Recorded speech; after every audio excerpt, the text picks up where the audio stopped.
Hello traders, मैं हूं अगोर और आज की वीडियो में हम चेन लिंक की बात करने वाले हैं। इसकी प्रोफाइल और हाई लेवल देखेंगे कहां से इसका रिवर्सल पॉसिबल है। और लास्ट वीडियो में जिस तरह से मैंने आपको बताया था, अब हमारे पास इसकी क्या अपडेट है। तो वीडियो शुरू करने से पहले अगर आपने अभी तक चैनल को सब्सक्राइब नहीं किया तो सब्सक्राइब कर लें, ताकि कोई भी आल्ट कॉइन की जो अपडेट है वो आपसे मिस ना हो सके।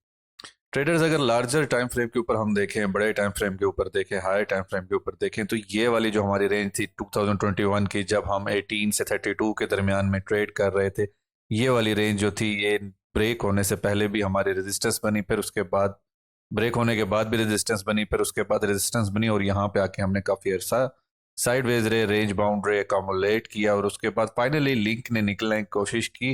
अब यहाँ पे टेक्निकली क्या हुआ, जिस तरह से मैंने आपको लास्ट वीडियो में भी बताया था कि हम रेंज के पास आके यहाँ पे साइडवेज हो गए हैं। तो इसका मतलब ये होता है कि जब भी इस तरह का आपको प्राइस एक्शन देखने को मिले किसी भी एसेट के ऊपर के, जब आपकी प्राइस आए और मेजर रेजिस्टेंस के पास आके साइडवेज हो जाए, तो इसका मतलब मोस्टली ये होता है कि ये ब्रेक हो जाएगी।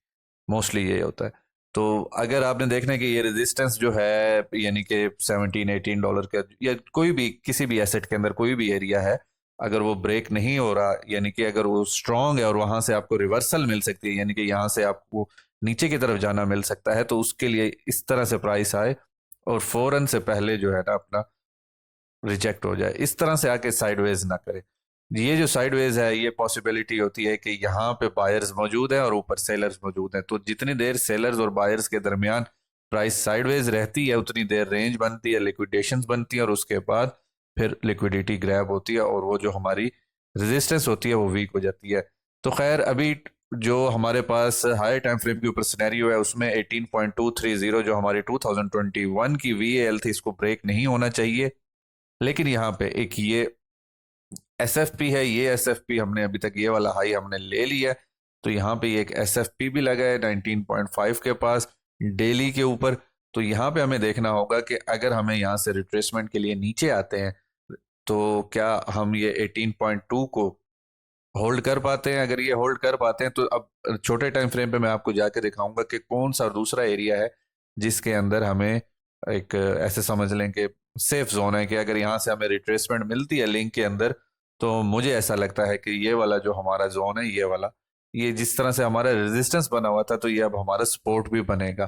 तो खैर है, यहाँ तक आने में कोई हर्ज नहीं है, लेकिन हमारा क्लेम दोबारा से 18.2 को जब तक होगा नहीं, तब तक हम 27, या फिर जो यहाँ पे हमारा एक हाई वॉल्यूम नोड है, इसको हम टारगेट नहीं कर सकते। ये वाला जो हमारा हाई वॉल्यूम नोड है, ये वाला एरिया, तो ये लिंक के लिए बहुत ज़रूरी है इसको टारगेट करना। इस जोन को, अपना रेंज वीएएल को क्लेम करना बहुत ज़रूरी है। अभी छोटे टाइम फ्रेम पे चलते हैं। तो ट्रेडर्स, छोटे टाइम फ्रेम पे जिस तरह से मैंने आपको लास्ट वीडियो में बताया था कि ये वाली जो लिक्विडिटी है, ये वाली लिक्विडिटी उठाने के बाद हम पीओसी को क्लेम करेंगे, और क्लेम करने के बाद हो सकता है कि हम ऊपर की तरफ चले जाएं। सेम टू सेम एग्जैक्ट वही सिनेरियो हुआ है। अगर आपने लास्ट वीडियो मेरी देखी है, हमने यहाँ पे ये जो हमारी लिक्विडेशंस थी, लॉस पड़ी हुई थी, इन लॉस को उठाया, लॉस उठाने के बाद हम दोबारा रेंज के अंदर आए और फिर ऊपर की तरफ चल पड़े। तो आप ये वीडियोस के लेवल्स मार्क करके रखा करें, इससे आपको काफ़ी आसानी हो जाएगी आपको ये एक आइडिया लगाने के लिए कि भाई हमारा जो नेक्स्ट रेजिस्टेंस सपोर्ट का एरिया वो किस तरह से है। साथ साथ मैं भी अपडेट देता रहता हूँ।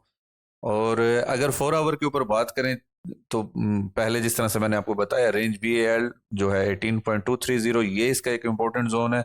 और अगर ये ब्रेक हो भी जाता है, तो फिर हमारे पास यहाँ पे एक हाई वॉल्यूम नोड आ रहा है, एक ये वाला और एक ये वाला वी ए एच, जो हमारा वी ए एच है, यानी कि ये हमारा 15.7, जो कि अभी तो मुश्किल लग रहा है, लेकिन अगर डीपर पुल बैक मिले तो यहाँ तक खैर है। हमें इस रेंज के अंदर इंटर नहीं होना। इस रेंज के अंदर इंटर हो गए तो इसका ये मतलब होगा कि हम अब नीचे की तरफ जा रहे हैं, और जो बियर्स हैं वो ज़्यादा स्ट्रांग हो रहे हैं।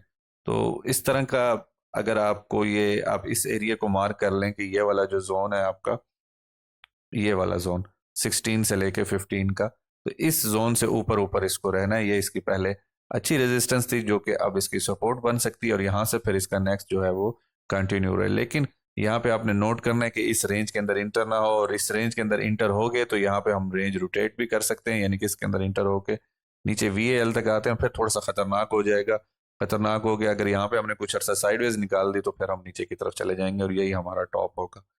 ट्रेडर्स अगर लोअर टाइम फ्रेम की बात की जाए, वो जो एसएफपी था जो मैंने आपको बताया था 19.5 के ऊपर हमने डेली के ऊपर लगाया, वो उस एसएफपी को क्लेम करना अब हमारे लिए जरूरी है। हालांकि ये न्यू एसएफपी बन गया 19.7 वाला, लेकिन ये फिर भी एटलीस्ट रेजिस्टेंस रहेगा हमारा।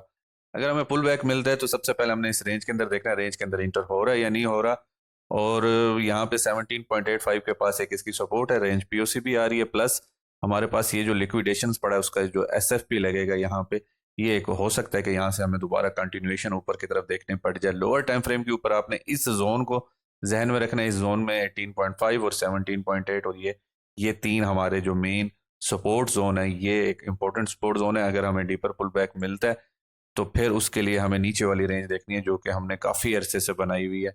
यहाँ पे इस रेंज में, इस रेंज का जो हमारा वी एच है ये 15.7 का, जो कि मुझे अभी नहीं लग रहा कि यहाँ तक हम आए, या फिर जो हमारा ये वाला जोन है, ये ओल्ड हमारा जो रेजिस्टेंस जोन था जो कि अब सपोर्ट के अंदर होगा, तो ये अभी तक तो मुझे नहीं लग रहा कि ये इस तरह से फिलहाल जो इसकी पोजीशन खड़ी है कि वो इसके अंदर इंटर हो सके। ये वाला जो हमारा जोन है, ये हमारा पहले रेजिस्टेंस जोन था, यहाँ पे देखें, यहाँ पे देखें, तो इस जोन को हमने देखना है। अगर आ भी जाए 16 से 16.5 तक तो बेहतर है, अच्छी बाइंग अपॉर्चुनिटी मिल जाएगी। लेकिन फिर उसके नीचे ये वाले लेवल्स हैं, तो ये अभी तक का जो लिंक है उसका ये पोजीशन नज़र आ रही है कि अगर हमें लोअर टाइम फ्रेम पे पुल बैक मिलता है तो मुझे अभी फिलहाल 17.5 तक लग रहा है, इससे नीचे नहीं लग रहा है। इससे नीचे जाएगा तो फिर थोड़ा सा इसके लिए थोड़े से टाइम के लिए मुश्किल हो जाएगा। ओवरऑल हर टाइम फ्रेम के ऊपर इसका ट्रेंड बुलिश है, स्ट्रॉन्ग खड़ा है, इस तरह की कोई बात नहीं है। तो इन लेवल्स को आप मार्क कर लें, और अगर आपने चैनल को सब्सक्राइब नहीं किया तो उसको सब्सक्राइब भी कर लें। अगर ये वीडियो अच्छी लगी है तो इसको आप लाइक कर लें। अगर आप फ्री में ट्रेड कॉल्स और लाइव सेशंस हमारे ज्वाइन करना चाहते हैं तो इस वीडियो के डिस्क्रिप्शन के अंदर हमारा लिंक ग्रुप का मौजूद है, उसको ज्वाइन कर लें। तो अभी तक के लिए इतना, मिलते हैं नेक्स्ट वीडियो में। Happy trading.